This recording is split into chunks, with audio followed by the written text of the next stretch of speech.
We had airports closing, we had airlines cancelling flights, reinstating flights. We had clients who didn't want to come home. They said, well, we're on holiday, we're in a lovely place, there's no problem, we're going to stay here. But we had to start taking the line that we don't know if we'll be able to get you home if you don't come now. Hello, I'm Steph McGovern. Welcome to another episode of Let's Make the New Now, brought to you by NatWest. Now, in this episode, we're going to talk about the tough conversations that businesses have had to have this year, because let's face it, COVID-19 has meant SMEs have had to make really difficult decisions. So we're going to chat to two business people who have faced these problems head on. So with me, Hutans, who is Director of Shoe Restoration Service Shoe Lab and the founder of Experience Travel Group, Sam Clark. Sam, let me start with you. Hey, Steph. Do you know, I can't even begin to imagine the drama you have faced as someone in the travel industry this year. So, first up, how are you? Well, I'm still here, so that's got to be counted as a good thing from where I'm sitting. Yeah, definitely. So just tell me a bit more about your business then and where you operate. So Experience Travel Group, we're a travel company, but we specialise in Asia, and it's not kind of holidays where you just go and sit on a beach for 2 weeks, although there's usually a beach element. And it's not about sort of ticking off the main sites. It's about really, getting under the skin of the country, really smelling the smells and tasting the smells, meeting people, doing what we call revealing the fabric of the destination. Yeah. And then before the pandemic hit, how was business? It was good. It was good. I mean, in travel, you often get situations when suddenly we heard the FCO, had been scaling up and getting worse and worse and worse through February. We were getting very, very affected by it. And then through March, and you realise something's coming down the line at you. And then I think it was the 20th of March or something, when the FCO advised against all travel to every destination. And as a travel company, you're like, well, what do we do? Where do we go from there? It's just a completely unprecedented situation. Yeah. So I guess that meant pretty much overnight for you having to make some tough decisions. It did. So, we were navigating working from home like everyone else in the country. We started planning for that early March. But at the same time as that was going on, we had to try and get all of our customers home from where they were. And we had airports closing, we had airlines cancelling flights, reinstating flights. We had clients who didn't want to come home. They said, we're on holiday, we're in a lovely place, there's no problem, we're going to stay here. But we had to start taking the line that we don't know if we'll be able to get you home if you don't come now. And I think in retrospect, we were right to take that, because people got stuck for months in country. And at the same time as all that, we've got a lot of people booked on holidays in April, particularly over the Easter holidays. And we had to tell them all that they weren't going to be able to go. Also, at the same time, trying to persuade them to postpone as opposed to cancel. That's obviously in our favour in business sense, because we at least, we don't get the revenue now, but we might get it down the track. But also, all of our suppliers who are often small hotels or guides and freelancers all over Asia. So at least they can get an idea that at one point they will get paid, they will get some of the business. The thing, when you explain all that, Sam, it just really makes you realise all the different stakeholders you've got, and everyone having different needs and different explanation and information they need. So how did you manage all those different conversations? Yeah, that's quite an astute question. We do. You've got three basic kind of stakeholders that you've got to manage. There's the suppliers on one hand, that's all your partners in country, and of course, and airlines and things like that. And there was a big credit crunch because people refused to let go of money. So you had to manage that side of things. Everyone, cash was king in that situation. And then you've got the customers, obviously, and the customers need to be looked after. That's our first priority. They need to be looked after in country. That's our sort of primary responsibility. And also the people about to travel.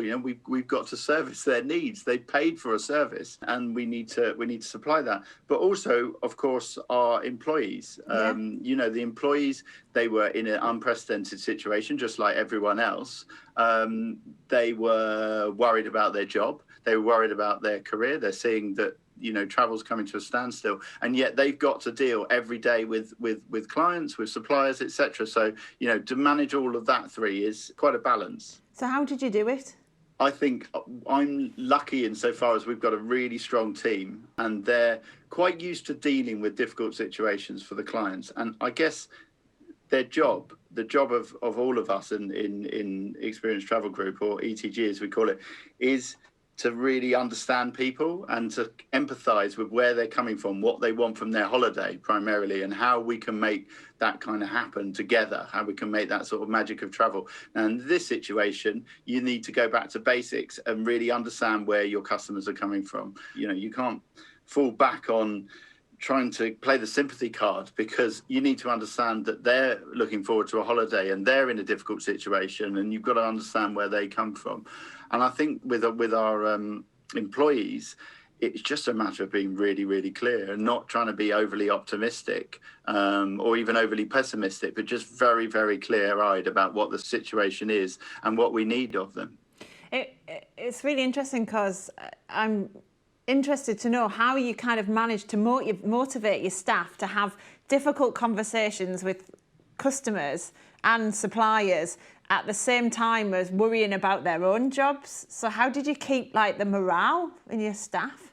Well, we did a daily round table Zoom thing. So every day we got everyone on the screen, and everyone went round and just said, one thing about how they were feeling, and one good thing about what happened today, and one thing they found difficult. And that was it. When we were right in the eye of the storm, we found that really, really invaluable. I think it would have been it'd be too much if I suggested we're going to do it every day for the rest of the time. But when we were in the eye of that storm, it was really, really useful. It was useful for me as well as all the team, because we were able to connect and just understand that everyone was finding it very, very difficult. And so do you think then, Sam, from the things that you brought in to help you during clearly a period of crisis, are there learnings that will stay in the business now in terms of, how you talk to your staff or how you deal with customers or suppliers?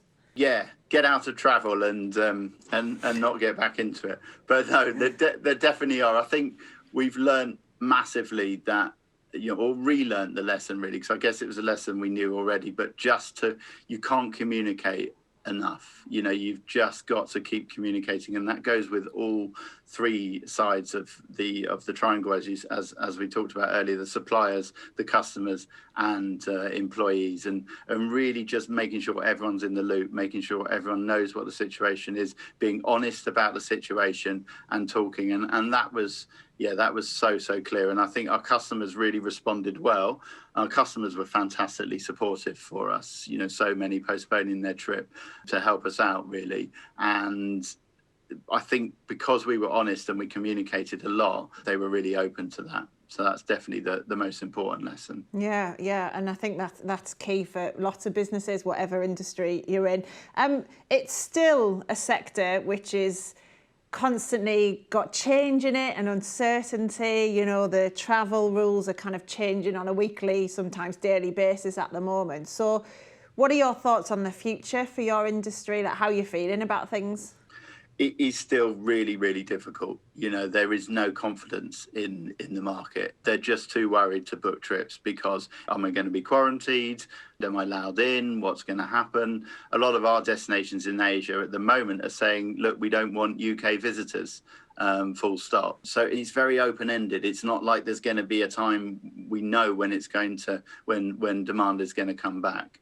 And I think we have to be realistic about that we're also facing a pretty heavy recession. So the market is going to come back eventually, but it will come back smaller than it was in 2019, and we have to be really realistic about that at the moment. So let's flip this on its head and talk about the positives, Sam. So what are the things you're kind of looking at and thinking, this is going to be good for the industry, we've learnt things that'll be good, or any kind of positives from all of it? Yeah, definitely. I listened to someone speak, on one of these online seminars that everyone's doing recently, and they said, we really need to focus on the travel industry on being smarter and smaller, because it is likely to be a smaller market. And if we're smarter, we can take advantage of the opportunities.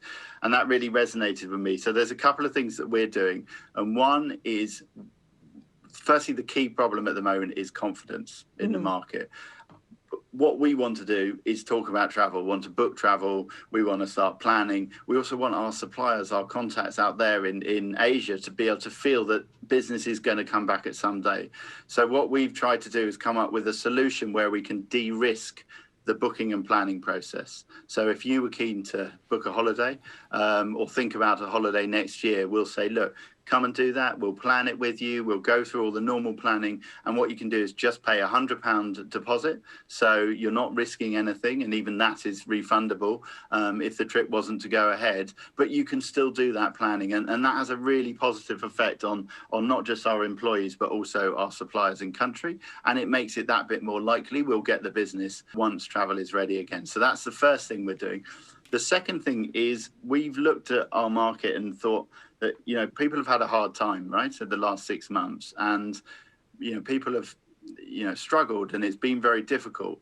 And we think that travel is one of the ways that you can work your way through that. You can, I don't want to say, get better, but you can really start, enjoying yourself again. And so we've looked at a new product which we're calling Revitalize, which is a much simpler holiday than we do normally. It's probably just 1 or 2 stops, but it's still in places that are really unique to that country or that place. They're still really immersive. You still feel like you're in the destination, really in the destination, but they'll be much more simple and a bit more of a focus on kind of well-being and health. So we're looking at that as a product to launch as confidence comes back to the market.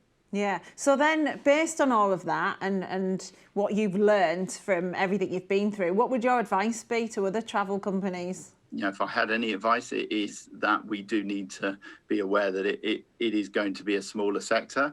I think we need to learn in terms of sustainability. I think there were elements that we've seen improved through lockdown. So things like over-tourism, things like too many people visiting one place at one time. And I think we need to come back smarter. We need to learn from things like that and really improve from a sustainability perspective. And I think we've got an amazing opportunity to do so. Yeah. So what do you think other sectors could learn from your sector? I think other sectors could learn about planning, could learn in terms of the expectation of a shock to happen, because we are living in a more and more uncertain world. So the only kind of certainty is that there will be more shocks to the system. There will be more problems. We don't know what they are. It's Donald Rumsfeld's known unknowns. We know there's going to be something happening. And I think the travel sector is very, very good at preparing for that and making sure that they're ready for that. And I think there's a very high level of looking after clients, which is not always appreciated, I think, in the market. Travel has to look after clients from a regulatory perspective, financial perspective, and just a people perspective in a very, very high level way. Yeah, I think that's really fascinating. Thank you so much, Sam. Lovely to talk to you. But it's been my pleasure. Thank you. Well, from shattered travel plans, we're now going to talk about an inventive shoe company. Shoe Lab is a digital and postal-based company which brings old and untidy shoes, I have many of them, back to life through their thorough restoration service. And Hutan Ahmadi is a company director at Shoe Lab. Hello, Hutan. Hi, Steph. Tell me a bit about how Shoe Lab came about then. So a few years back, one of the current directors, who's pretty shoe obsessed, started it with a friend of his, just doing local pickups, cleaning shoes for almost a bit of pocket money. And the business kind of grew organically. And I got to know about it a year ago. A mutual friend of ours said that the guys were looking to make the business a little bit more kind of official, get a little bit more structure around it and grow it. And myself and my wife sent off 10, 15 pairs of shoes and they came back spotless. So we were sold. And that's how really I got involved. It was through that, really. I love the way you tested it first. So can you just explain then, how does it work for customers? So basically, you go on the website. There's 4 options: men's shoes, women's shoes, kids and boots. You pick the option, you pay for the service, you print off the label, put your shoes in a bag or a box, take it to a local DPD point and send it off. And a week later, it comes back brand spanking new. So clearly relying on the postal service, and I imagine it must have been tricky in the height of lockdown, relying on the postal service. Well, it was tricky to start with because we weren't doing a purely postal service before the lockdown. It was still a lot reliant on local pickups, and we were actually trying to change the business into a countrywide kind of postal pickup service through the DPD points. And obviously with the lockdown, you can't have any interaction with anyone, so that side of the business kind of died down. It was a blessing in disguise. We started to develop that kind of drop-off service, and even then a lot of the DPD points are local businesses, and they had obviously closed with everything. So really the business almost came to a halt in kind of the height of the lockdown, and it was quite difficult during that time. So you must have had tough conversations then. Tell us about them. Yeah, I mean, you got to imagine the business really, although it's been running for a few years, it was running under a different brand, and it's been running for around a year or so. So the guys that kind of started the business were really, really obviously upset. We just started to build a bit of momentum, and it was really difficult for them. I think ultimately they understood, and we understood that things that you can control, and things you can't, you just have to adapt. So we took that time. We all had a meeting, and we all took that time to see what positives we can get out of it and how we can come out the other side stronger than we were beforehand. But certainly speaking to people that are so passionate about the business and telling them that it's going to come to a halt and not knowing if it's going to pick up where you left off, furloughing staff, it really wasn't easy. And I think everyone would agree it's much easier doing this on a face-to-face basis. Usually you'd meet up, you'd explain to people, but doing it over Zoom and phone calls is not ideal. And that, I think, was what we found the hardest part of it, really. Yeah, and so tell me a bit more about that, about, when you're talking to staff that you're furloughing, and as you say, you can't meet up with them, what did you do to make sure that they were all right? I think the one thing we did is we made sure we had everyone on the line kind of, similar time. It's not a huge company, so we were able to control it somewhat through Zoom. And it was really, before speaking to people, coming up with ideas and plans as to how we were going to come out of this stronger than when we went into it. I think if people know that they're going to take and have a little bit of time off, but they're going to come back and their jobs are secure, I think that was really important to make sure that they knew we weren't making cuts nilly-willy. We were going to invest in the company. We promised to do that initially and grow the company. And I think when people know that potentially they're going to come back to something better and bigger, and they're going to be part of something that's going to be positive going forward, I think that makes a big difference. But it's not easy, I have to say. Yeah, and how did they take it when you were having these conversations? Do you know what? Because everyone kind of involved is at a virgin stage in the business. They're really understanding, because they know that we want to grow the business going forward. I think perhaps if there were employees that'd been in the job for 10 years and it was just a job that they go to on a daily basis, I think perhaps they would have found it harder. But these are guys that are part of the company. We come to them for ideas. We come to them for feedback. They are essential and integral part of it. So it was really actually a joint decision. It wasn't just us saying, listen, you're going to get furloughed, or you're not going to do this, or you're going to do that. We actually discussed it, and that was kind of a mutual agreement between everyone. Hutan, what's your thoughts then and your tips on just not getting into that situation where you're having to have these tough conversations? So like trying to not even get anywhere near to having to get rid of staff or anything else like that.